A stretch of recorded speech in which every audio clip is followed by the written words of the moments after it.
আচ্ছা, আপনি কি কখনো খেয়াল করেছেন মেয়েরা ওপর দিয়ে নিজেকে যতটা শক্ত, স্মার্ট আর আমার কাউকে দরকার নেই ভাব নিয়ে চলে, তাদের মনের ভেতরটা কিন্তু ঠিক তার উল্টো। ওপর দিয়ে তারা যতই দেখাক যে তারা খুব কনফিডেন্ট, কিন্তু ভেতরে ভেতরে তারা এমন একজনকে খোঁজে যে তাদের না বলা কথাগুলো বুঝে নেবে। মজার ব্যাপার কি জানেন, তারা এটা মুখে কখনো স্বীকার করবে না, কিন্তু তাদের শরীর, তাদের তাকানোর ভঙ্গি আর ছোট ছোট আচরণে তারা ঠিকই বুঝিয়ে দেয় যে হ্যাঁ, আমি দুর্বল হচ্ছি।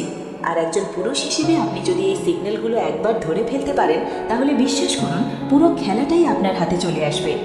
আজকের এই ভিডিওতে আমি মেয়েদের এমন 8টি গোপন দুর্বলতার কথা বলবো যা তারা হাজার চেষ্টা করেও লুকাতে পারে না। বিষয়গুলো শোনার পর আপনার মনে হবে, আরে এটা তো আমার সাথেই হয়েছে, কিন্তু আমি তো আগে বুঝিনি। তাই খুব মনোযোগ দিয়ে ভিডিওটা শেষ পর্যন্ত দেখবেন।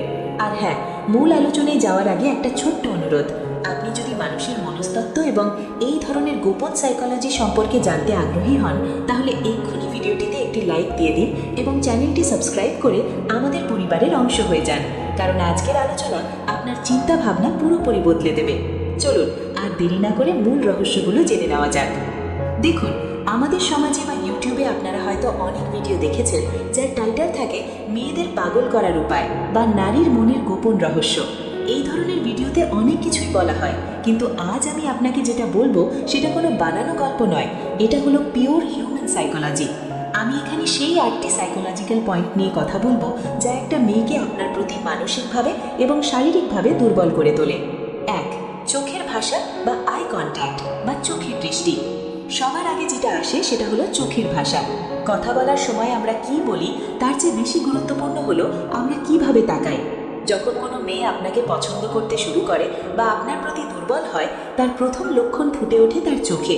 ধরুন আপনি তার সাথে কথা বলছেন, সাধারণ কথায় হয়তো সে স্বাভাবিক থাকবে, কিন্তু আপনি যদি একটু সাহসের সাথে, একটু বাঁকা হাসি নিয়ে সরাসরি তার চোখের মনির দিকে তাকিয়ে থাকেন, তখন দেখবেন সে বেশিক্ষণ আপনার দিকে তাকিয়ে থাকতে পারছে না। সে লজ্জা পাবে, চোখ নামিয়ে নেবে, হয়তোবা চুল ঠিক করতে শুরু করবে বা ঠোঁট কামড়াবে। সাইকোলজি বলে এই যে তার অস্বস্তি, এটা কিন্তু খারাপ কিছু নয়। এর মানে হলো তার মনের ভেতরে একটা ঝড় চলছে। যখন আপনি চোখের দিকে তাকিয়ে কথা বলেন এবং মাঝে মাঝে আপনার দৃষ্টিটা তার ঠোঁটের দিকে নামিয়ে আবার চোখে ফিরিয়ে আনেন, মাত্র 1 বা 2 সেকেন্ডের জন্য, তখন তার মস্তিষ্কে একটা অদ্ভুত সিগন্যাল যায়। সে বুঝতে পারে আপনি তাকে শুধু বন্ধু হিসেবে দেখছেন না, আপনার মনে অন্য কিছু আছে। আর মেয়েরা এই টেনশন বা উত্তেজনাটা খুব পছন্দ করে।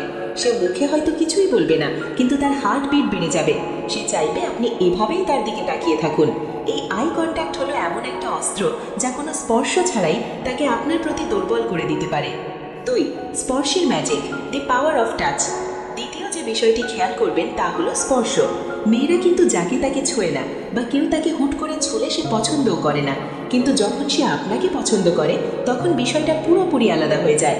খেয়াল করবেন সে কথা বলতে বলতে কি অকারণে আপনাকে ছোঁয়ার চেষ্টা করছে, হয়তো হাসতে হাসতে আপনার হাতে একটা চাপ দিল, কিংবা রাস্তা পার হওয়ার সময় আপনার শার্টের হাতাটা ধরলো, অথবা ধরুন আপনার শার্টের কলারটা একটু বাঁকা হয়ে আছে, সে নিজ থেকেই সেটা ঠিক করে দিল। এই ছোট ছোট স্পর্শগুলো কিন্তু সাধারণ নয়, এগুলো হলো গ্রিন সিগন্যাল। সাইকোলজি বলে যখন কোনো মেয়ে কোনো ছেলের পার্সোনাল স্পেস বা ব্যক্তিগত সীমানার ভেতর ঢুকে পড়ে এবং তাকে স্পর্শ করতে দ্বিধা করে না, তার মানে সে মনে মনে আপনাকে পারমিশন দিয়েই রেখেছে। সে চাইছে আপনিও তাকে স্পর্শ করুন। তবে এখানে একটা কৌশল আছে। আপনি যখন তাকে স্পর্শ করবেন, সেটা হতে হবে খুব আলতো এবং আকস্মিক। ধরুন কথা বলতে বলতে আপনি হালকা করে তার কাঁধে হাত রাখলেন, এবং সে যদি সরে না যায় বা বিরক্ত না হয়, তাহলে বুঝে নিন সে আপনার নিয়ন্ত্রণে চলে আসছে।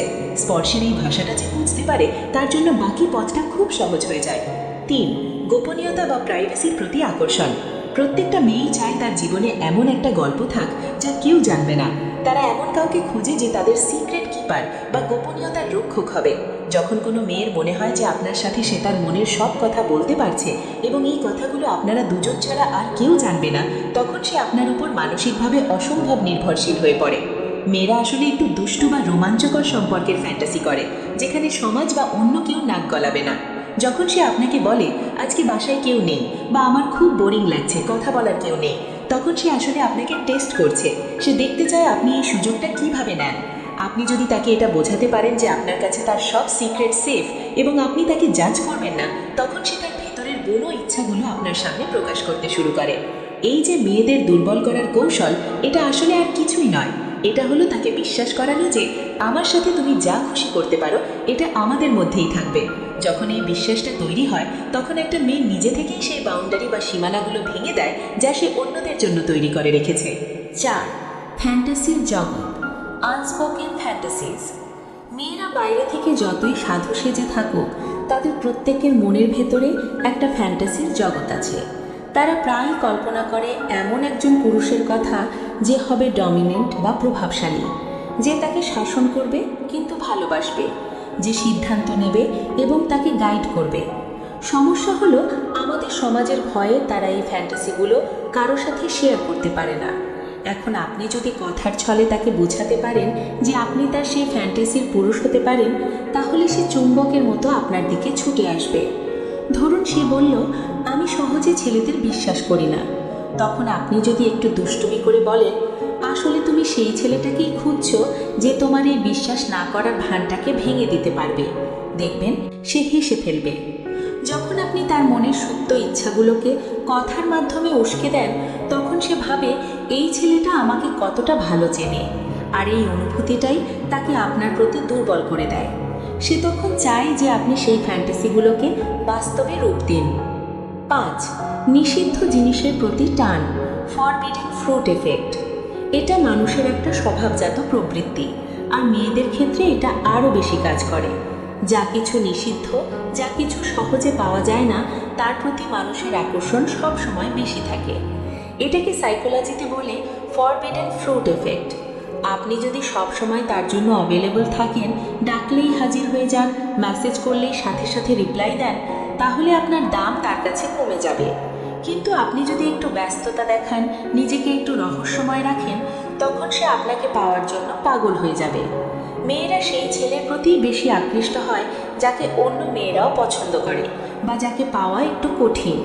যখন সে দেখবে যে আপনি তার কথায় উঠছেন না বা বসছেন না, বরং আপনার নিজস্ব একটা জগৎ আছে, তখন সে নিজেকে আপনার কাছে প্রমাণ করার চেষ্টা করবে। সে চাইবে আপনার মনোযোগ পেতে, আর এই চাওয়াটাই তাকে ধীরে ধীরে আপনার জালে জড়িয়ে ফেলবে। তাই মাঝে মাঝে একটু না বলতে শিখুন, একটু দূরত্ব বজায় রাখুন, দেখবেন এই দূরত্বটাই তাকে আপনার কাছে টেনে আনবে। 6. শান্ত ও ধীর স্থির স্বভাব, কাম ম্যাসকিউলিন এনার্জি। মেয়েরা চটপটে বা অতিরিক্ত কথা বলা ছেলেদের চেয়ে শান্ত এবং গম্ভীর ছেলেদের বেশি পছন্দ করে। কেন জানেন? কারণ শান্ত থাকাটা একটা কনফিডেন্সের লক্ষণ। যখন আপনি কোনো পরিস্থিতিতে উত্তেজিত না হয়ে শান্ত থাকেন, তখন মেয়েটি আপনার মধ্যে একটা নিরাপত্তা খুঁজে পায়। ধরুন আপনারা কোথাও বসে আছেন, হঠাৎ কোনো একটা সমস্যা হলো। আপনি যদি প্যানিক না করে শান্তভাবে পরিস্থিতি সামাল দেন, মেয়েটি আপনার দিকে তাকিয়ে মুগ্ধ হয়ে যাবে। আপনার নড়াচড়া হবে ধীর স্থির, কথা হবে স্পষ্ট এবং চোখের চাউনি হবে গভীর। এই যে পুরুষালী ভাব, এটা মেয়েদের ভীষণভাবে টানে। যখন আপনি তার সামনে বসে থাকবেন, তখন অহেতুক হাত পা নাড়বেন না বা নার্ভাস হবেন না। আপনার এই শান্ত রূপ তাকে মানসিকভাবে অস্থির করে তুলবে। সে ভাববে এই ছেলেটা এত কুল থাকে কিভাবে, আর এই কৌতূহল থেকেই সে আপনার প্রেমে পড়ে যাবে। 7. শারীরিক নৈকট্য বা প্রক্সিমিটি। এটা খুব ইন্টারেস্টিং এবং একটু সেন্সিটিভ একটা পয়েন্ট। মেয়েদের শরীরের কিছু কিছু জায়গা খুব সংবেদনশীল হয়, যেমন তাদের ঘাড়, কোমর বা উরু। তবে এর মানে এই নয় যে আপনাকে সেখানে হাত দিতে হবে, একদমই না। আসল খেলাটা হলো স্পর্শ না করেও স্পর্শের অনুভূতি দেওয়া। ধরুন আপনারা পাশাপাশি বসে আছেন, আপনি তার খুব কাছে বসলেন, এতটাই কাছে যে আপনাদের শরীর প্রায় ছুঁই ছুঁই করছে, কিন্তু ছুঁইনি। এই যে মাঝখানে সামান্য একটু ফাঁকা জায়গা, এটা একটা প্রচণ্ড টেনশন তৈরি করে। সে বুঝতে পারছে আপনি কাছে আছেন, সে আপনার শরীরের উষ্ণতা অনুভব করতে পারছে। তার শ্বাস প্রশ্বাস দ্রুত হতে শুরু করবে। সে হয়তো বারবার নড়ে চড়ে বসবে, নিজের কাপড় ঠিক করবে, কারণ তার ব্রেন তখন তাকে সিগন্যাল দিচ্ছে যে কিছু একটা ঘটতে যাচ্ছে। এই সময় যদি আপনি ফিসফিস করে কিছু বলেন বা তার দিকে একটু ঝুঁকে কথা বলেন, তখন তার শরীরের লোম দাঁড়িয়ে যাবে। এই টেকনিকটা হলো স্পর্শ না করেও তাকে উত্তেজিত করার সবচেয়ে বড় উপায়। যে পুরুষ এই স্পেস মেনটেন করে খেলতে পারে, মেয়েরা তাদের জন্য পাগল থাকে। 8. ইমোশনাল ভ্যালিডেশন বা গুরুত্ব দেওয়া। শেষ এবং সবচেয়ে গুরুত্বপূর্ণ পয়েন্ট হলো ইমোশনাল সাপোর্ট। দিন শেষে প্রত্যেকটা মেয়ে চায় কেউ তাকে বুঝুক, কেউ তাকে স্পেশাল ফিল করাক। আপনি যদি তাকে অনুভব করাতে পারেন যে তার কথাগুলো আপনার কাছে গুরুত্বপূর্ণ, তাহলে সে আপনার কাছে নিজেকে উজাড় করে দেবে। যখন সে কোনো কথা বলে তখন মনোযোগ দিয়ে শুনুন। তার সৌন্দর্যের প্রশংসার চেয়ে তার বুদ্ধিমত্তা বা তার ব্যক্তিত্বের প্রশংসা করুন।